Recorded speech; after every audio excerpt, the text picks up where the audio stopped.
है वो ये है कि वहां पे साफ पानी नहीं है, पीने का पानी मुयसर नहीं है। साफ पानी तो दूर, सिंध के बहुत सारे ऐसे इलाके हैं जहाँ पे पानी है ही नहीं, आप वहां पे पानी का मसला हल नहीं कर सकते। मुझे ये बताएं, अगर ये इतने ही मसाइल जो आप मुझसे डिस्कस कर रहे हैं, अगर इतने ही मसाइल हों तो वहाँ के लोग अब एक एमएनए को ना 1 लाख से अबव वोट कास्ट होते हैं किसी भी वोट। आपकी गवर्नमेंट वोटों से नहीं बनती, माजरत के साथ, ये आपको भी पता है, हमें भी पता है, सारी पाकिस्तान को पता है कि गवर्नमेंट यहाँ पे कैसे बनती है। आप वोटों से नहीं आते। अच्छा मुझे ये बताएं, वो तो पोल खोल दिया ना बल्दियाती इंतखाबात। अच्छा मुझे एक बात बताएं, जो सीटें हैं वो मैं हाफिज नईम और रहमान साहब शो डाल रहे हैं। मेरी बात सुनिए, मैं आपके प्रोग्राम के तसलसल से आपके सवाल को ही पढ़ा करता हूँ। अच्छा मैं, अगर आप कहते हैं कि हम वोटों से नहीं आना चाहते, मेरे वाले साहब ने 2018 में पंजाब से, मैं पंजाब में रहता हूँ, पंजाब में सियासत करता हूँ, मैं आपके लाइव प्रोग्राम में कह रहा हूँ कि मैं पीपल्स पार्टी के प्लेटफॉर्म से जीतना चाहता हूँ। ठीक है, आपके सवाल को मैं बड़ा कर रहा हूँ। ठीक है, मुझे इस बात का बखूबी पता कि मेरा पार्टी का, हमारा बैंक वोट पीपल्स पार्टी का पंजाब में बहुत ज्यादा कम है। अगर ये बात, मुझे लगता है आपकी जमानत जब्त हो जाएगी। ये वोट बैंक तो बड़ी दूर की बात है। अच्छा आप अपने सवाल के ऊपर ही आप आ गए। अच्छा सिंध में हमारे बंदे जीत रहे हैं, पंजाब में हमारे बंदे हार रहे हैं, तो मुझे ये बताइए कौन सा कानून है जो सिंध में हमारा आपके वाला सवाल का फार्मूला चल जाता, पंजाब में क्यों नहीं चलता? अब आप मुझे खुद ही आप कह रहे हैं कि मेरी जमानत जब्त हो। देखिए मेरी बात सुने, ये आप बात दूसरी तरफ लेके जा रहे हैं। नहीं मुझे बताएं कि मैं जीतना चाहता हूं। पाकिस्तान मेरा सवाल सुन ले जरा। मैं सिंध में पाकिस्तान पीपल्स पार्टी बरसरी इख्तिदार है, एक मुद्दत से बरसरी इख्तिदार है। पंजाब में पाकिस्तान मुस्लिम लीग नून बरसरी इख्तिदार है। वो मैं कालू साहब की तरफ जब जाऊंगा तो उनसे सवाल करूंगा। फिलहाल यानी पंजाब में जो है ना वो आपकी दूर दूर तक कोई उसकी उम्मीद और चांसेस नहीं है। मैं आपका सवाल समझ गया, मैं आपका ना सवाल आपको ना प्रैक्टिकल तरीके से बताता हूँ। फिर चले, हमारे प्रोग्राम का वक्त थोड़ा मुख्तसर है। मैं मजीद बावजूद मैं कहता हूँ भट्टो साहब का कारनामा है कि कौन इनकार करता है कि उन्होंने कादियानियों को दायरे इस्लाम से खारिज किया, बड़ा काम है। 1973 का आइन दिया, बड़ा काम है। लेकिन उन्होंने जो किया सनद के साथ, ये भट्टो साहब की कब्र तक उन्हें याद रखेगा कि भट्टो साहब ने इस मुल्क में, चाइना के ताले तब नहीं आए थे लेकिन फैक्ट्रियों को तबाह बर्बाद किया, बेरोजगार किया लोगों को। जब इसको की है, मजदूर से वोट तो लिए हैं लेकिन मजदूर के लिए नहीं किया। जो इनकी पार्टी थी जनाब साजिद कालू साहब के लीडर की, उस पार्टी में मुस्लिम लीग नून ने सिर्फ सरमायादार का तहफ़्फ़ुज़ किया है। ये सरमायादारों की पार्टी है, मजदूर की पार्टी नहीं है, ये लेबर की पार्टी नहीं है। नहीं जी, हमने तो इन्होंने खुशहाल किया, बिल्कुल नहीं। सिर्फ इन्होंने सरमायादार को खुशहाल। कालू साहब आपकी तरफ आता हूँ मैं जरा।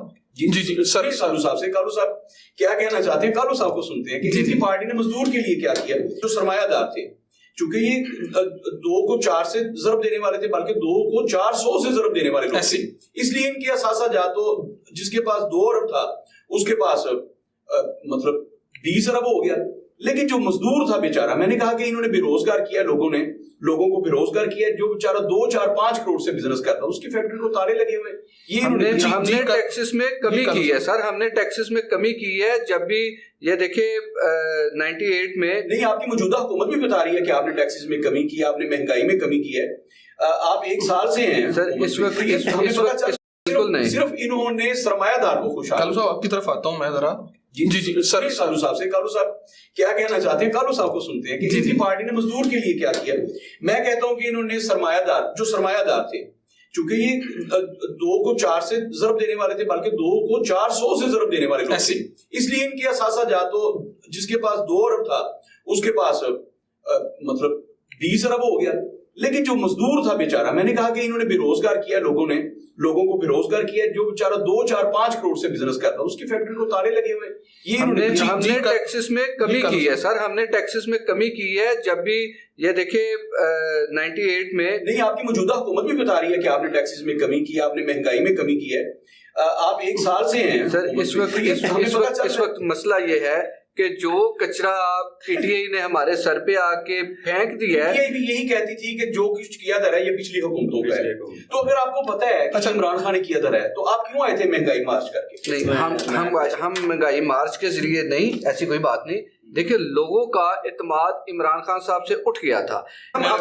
देखिए मियां साहब ने तमस्कुर उड़ाया कि आपने छीनी है, मियां साहब इन्होंने नहीं छीनी, ये बेसिक ये जरदारी साहब का प्लान था और जरदारी साहब ने इस बात के नवाज शरीफ या शहबाज शरीफ को आमादा किया, मौलाना फजलुर रहमान साहब ने मिलकर उनको आमादा किया। बिल्कुल ऐसे ही। तो अब आप उनका तमस्कुर कैसे उड़ा सकते हैं कि आपने छीनी है? बड़े मजे में है ना। नहीं, अच्छा मजे की बात है, ये इतने मजे में है कि वजारतें ये इंजॉय कर रहे हैं, स्पीकरशिप इनके पास है, वजारत खारजा इनके पास है, इनके जो पार्टी। अच्छा और मजे की बात उन्होंने जरदारी साहब ने ईद पे बैठ के उन्होंने कहा जी चूंकि हम तो इत्तेहादी हैं, हम हुकूमत में नहीं है। दर हकीकत सर नून लीग को अवाम की नजर में गंदा करने वाले जनाब जरदारी साहब हैं, सभी को। हाँ जी सभी को वो ऐसा पत्ता खेल गए हैं कि वो मेरी बात सुने, मैंने बड़े तहम्मुल के साथ अदीस भाई साहब की बात सुनी है, साजिद भाई की सुनी है, आपकी भी सवाल सुने हैं। चले मैं अब आपको बताता हूँ कि जो 12 से 16 साल के दरमियान तक हमें टेन्योर मिला, उसमें हमने क्या क्या अवाम को डिलीवर किया है, जिसकी बेस पे हमें सिंध में वोट मिलते हैं। पंजाब में बेसिकली 2000 मैं बताने लगा 2008 से जो 2012-13 तक का हमारे पास टेन्योर था, उसमें हम पंजाब की गवर्नमेंट को ना डिलीवर नहीं कर पाए। जो सही बात आपकी 18 घंटे लोड शेडिंग थी, मैं आपकी बात से इत्तेफाक करता हूँ और इस चीज को एक्सेप्ट भी करता हूँ। इन्होंने रेंटल पावर पे जी मैं सारे सवाल आपके सारे इतनी बड़ी करप्शन, मेरी बात रेंटल जो इस वक्त मेरी बात सुने ये पीपल्स पार्टी का किया दर है, मेरी बात सुने, पीपल्स पार्टी का किया दर नहीं, आपकी जुडिशनल ने, आपके पीएमएन नून ने जिसने भी ये इल्जाम लगाए आज तक अब साबित नहीं हो सके। पाकिस्तान में इल्जाम नहीं साबित तो छोड़े, ये माने ना आपका ये जो बिजली का जो मैं आपके सारे सवाल का जवाब दूंगा, मुझे बोलने का मौका 11,000 अरब रुपया वो बचा के ले गए, मतलब यहाँ इल्जाम साबित नहीं होते मियां साहब? सर होते हैं, मैं क्यों नहीं होते सर, मैं बता देता हूँ। नवाज शरीफ को अकामा के ऊपर निकाला गया, ये उन पर जुर्म साबित हुआ, उनके ऊपर उनको 6 साल की कैद हुई है, सजा हुई है। ये तो आपकी पार्टी के खुद, यानी आपकी पार्टी के सीनियर तरीन क़यादत मानिए, मैंने बड़े तहम्मुल से तीनों भाइयों की बात सुनी है, मुझे भी बोलने का मौका देंगे। तो पहले तो अदीस साहब और आपने कहा कि पीपल्स पार्टी ने डिलीवर किया कि मैं आपको बताता हूँ, जब हमारी जुल्फ़िकार अली भुट्टो की गवर्नमेंट थी, हमने सबसे पहले पाकिस्तान को पहचान दी, हमने आईडी कार्ड दिया आपको। दूसरे बात पे हमने आपको इंटरनेशनल लेवल पे पहचान दी, हमने पासपोर्ट दिया पाकिस्तान को। उसके बाद हमने जो मैं समझता हूँ जुल्फ़िकार अली भुट्टो की बख्शिश का जो जरिया कादियानी को इस्लाम से बाहर उनको निकाला, ये मैं कहता हूँ पूरे पाकिस्तान की आवाम पे, पूरे मुसलमानों पे ये तो इसमें तो सर कोई दो राय नहीं है। अगर उस वक्त के उलमा जिंदा न होते, शामिल नूरानी साहब, मौलाना अब्दुल सर ऐसे वसीला तो जुल्फ़िकार अली भुट्टो ये मानने तो सही ना, अब गवर्नमेंट देखे ना, जब उसमें सर सिर्फ एक ही काविश नहीं, उसमें उलमा की तवील जदोजहद है, उलमा की कुर्बानी है, उलमा ने सर जाने चले आपको जब हम क्रेडिट देते हैं जुल्फ़िकार अली भुट्टो साहब, क्रेडिट हमेशा लीडर को मिलता है, जो चीज जिस जगह का फाती होता है ना उसको ही हमने दिया, क्रेडिट दिया सर। आगे चले ना, आगे चले, मैं बताने लगा। आगे चले। उसके बाद आप